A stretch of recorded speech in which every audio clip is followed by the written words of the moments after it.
you learn not just the reo but also different stories and whakapapa, and like the narratives are ours.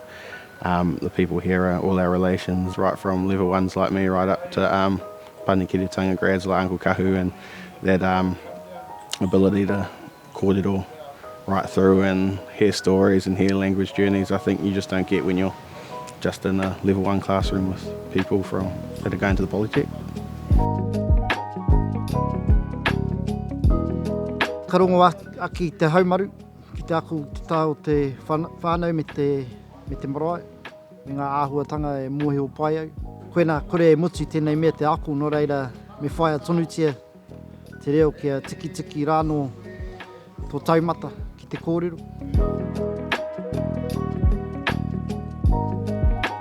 My plan is that as my mokos grow, because they're going to the puna and to the kura, they'll be my teachers as well. The magic of my learning is that it's not been one path. It's all of them fit into each other, and by doing that, the learning is much easier. And every wānanga, there's new people, which is, I love it, finding out who they are, where they come from.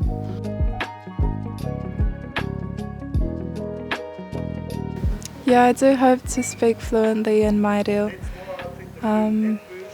so that I can be bigger in my whānau and in te ao. Te reo is a special koha from our tūpuna that we are all blessed with, and I do hope for it to be bigger and to grow within me as I grow, so that I can carry it with me forever and know that I am blessed and special, chosen by my tūpuna.